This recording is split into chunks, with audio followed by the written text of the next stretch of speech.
ફરી કેવું લાગ્યું? મેં મારી જિંદગીમાં 41 વર્ષમાં આટલી પીચ ક્યારે મારી નથી કે મને 41 આટલા માણસો સાથે મળીને મને સાંભળે. તાલી તાલી. પણ કેવું લાગ્યું એમ? જોરદાર સાહેબ. તમારા કોન્ફિડન્સ લેવલમાં કોઈ ફેરફાર થયો? કોન્ફિડન્સ વધ્યો ઘટ્યો? પેલા હું આવ્યો એટલે પેલા મને એમ હતું, મેં તરત કીધું બધાને પેલા કે બધાને ગોખીને બોલાવ્યા, મને જે આવડે બોલવું છે. બરાબર છે, મહેનત. કારણ કે બધાને સાંભળીશ પછી બોલીશ તો ક્યાંક એના કરતા હું પહેલો બોલીશ, જે કઈ બોલીશ મને તમને ભાવશે. આપણે ગઈકાલે શીખ્યા હતા, કોશિશ કરને વાलों की बिना कुछ किए વેરી ગુડ. અને આ તમે જિંદગીમાં પહેલી વાર ઇન્સર્ટ કર્યું, બરાબર? હવે તમે કેમેરામાં જોશો ને તો તમને લાગશે કે સારું લાગે છે કે નહીં એમ. ઓકે, એક વાર જોરદાર તાલી આવે જાય. મહેસૂસ થાય છે કે કોની સાથે કેમ વાત કરવું, કેમ બોલવું, કેમ હસવું, કેમ ઉઠવું બેસવું, પ્લસ કે કોઈને બિઝનેસ માટે વાત કરવી હોય તો શું કરવાની, કેમની જે પર્સનલ ડેવલપમેન્ટ જો આપણું થયું છે એ આ કોર્સમાં આવ્યા પછી વધી ગયું છે, આપણો કોન્ફિડન્સ વધી ગયો છે. અને આપણે ગમે એને કહી શકીએ છીએ કે તમે સિવા કોર્સ કરો. એટલીસ્ટ તમે ભલે જોબ કરો ન કરો એ બીજા નંબરની વસ્તુ છે, પણ આમાંથી તમને જીવનમાં ઘણું બધું એવું શીખવા મળે છે કે જે તમને કોઈ સ્કૂલ કે કોઈ કોલેજ એનું નોલેજ આપતું નથી.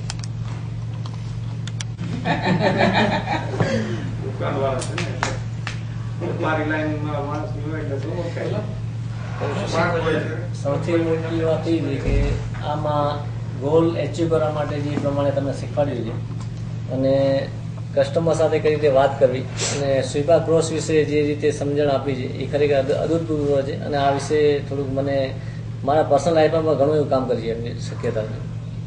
પર્સનલ લાઈફમાં પણ કામમાં આવશે. બીજું કંઈ? બસ, થેન્ક યુ. જેમ પ્રભુભાઈએ કીધું તેમ સમજ છે, એ તો છે જ છે. પણ આગળ બીજું હું એક વસ્તુ કહીશ કે મારા માટે ટાઈમની વેલ્યુ નથી પેલા, પણ હવેથી આ કોર્સ કરીને જે ટાઈમની વેલ્યુ આવશે એ મને વિશ્વાસ છે કે એ અદભુત આવશે. તમને સિબા કોર્સ કેવો લાગ્યો? તમે શું શું શીખવા મળ્યું ને શું હોય છે આ પર્સનલ ડેવલપમેન્ટ? બધું કંઈક સમજાતું નતું મને. સિબા કોર્સ એક આપણી જિંદગીને નવો વળાંક આપે છે. આ કોર્સ કરવાથી લાઈફ આપણે બધા જીવી તો જાણીએ જ છીએ, પણ લાઈફની લાઈન કેમ લેવી એનો એક આપણને અગત્યનું માર્ગદર્શન આ કોર્સથી મળ્યું છે. આપણે કોઈ પણ ક્ષેત્રમાં જઈએ તો સામેની વ્યક્તિ સાથે કેવી રીતે વાતચીત કરવી, એના સાથે કઈ રીતે એનો વ્યવહાર કરવો, એ બધું આ કોર્સ મારફતે જાણવા મળે છે. તદુપરાંત આપણે કંઈક પણ એમાંથી કમાણી કરી આપણે સદ્ધર બની શકીએ છીએ, આપણા કુટુંબને વ્યવસ્થિત એનું યોગ્ય રીતે સંચાલન કરી શકીએ છીએ. બીજું શું છે આમાં શીખવા લાયક? શું શું શીખ્યા અને શું સારું લાગ્યું? ગોલ સેટિંગ છે. એટલે શું હોય ગોલ સેટિંગ? એટલે તમારું જે લક્ષ્ય છે એ લક્ષ્ય તમે ક્યાં સુધી રાખવા માંગો છો, એના કઈ રીતે પાર્ટિસિપેશન કરવા માંગો છો, એનું ટાઈમ પ્લાનિંગ કઈ રીતે કરવા માંગો છો, એ ગોલ સેટિંગ દ્વારા આપણને શીખવા મળે છે. બીજું કાંઈ હોય એવું કાંઈ ખાસ તો કે અમે જોઈન કરીએ તો આ કોર્સ એક સારામાં સારો કોર્સ છે. અને એ કોર્સ શરૂ કરવાથી આને આપણે મેં કહ્યું એમ કે એક વધારાની આપણે કંઈક આવક પણ મેળવી શકીએ છીએ અને સામે સામે કંઈક સામાજિક કાર્યો કરવો હોય તો પણ આપણો ઉત્સાહના કારણે વધી શકે. Okay, thank you.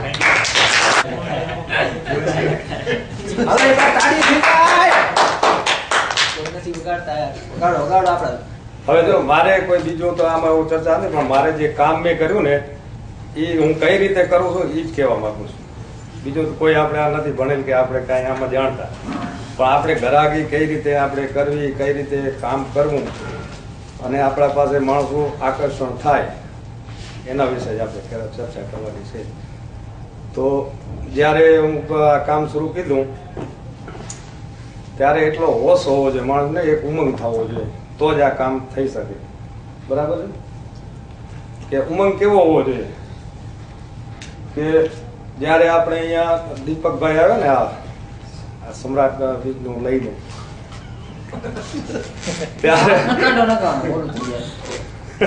બિઝનેસ લઈને આવ્યા ત્યારે હું રાતના 1 વાગ્યા સુધી દોડાદોડ હતી. ઘરેથી આવીને એના પાસે આવી ગયો, બાપભાઈ ને બધા ગયા હતા ઘરે એના કપડા લેવા માટે, એ જવાના હતા બરોડા પાછા. તો હું એટલો એકદમ આમ કામના ઉત્સાહમાં આમ દોડા દોડી એમ ને તો સમજો આપણે ગાડી એસ્ટાર છે મારી પાસે તો એકદમ આમ આપણે માણસને ઉમંગ હોય ને એટલે સ્પીડ થી કામ કરતા હોય ને દોડા દોડી આમ ગાડી એટલે હું જ્યાં વળાકો આવે અહીંયા ગાડીને એકદમ જોરથી ઘુમાવું એટલે દીપકભાઈ શું કે શું કે ગાડી કે આપણે પાવર સ્ટેન્ડ નથી કે મેં કહ્યું ના પાવર સ્ટેશન જ છે તો કેમ આમ ઝેટિયું મારો છો આમથી આમ ઘુમાવો છો ને મેં કીધું પહેલે મેં ટ્રેક્ટર હલાવતો ને એટલે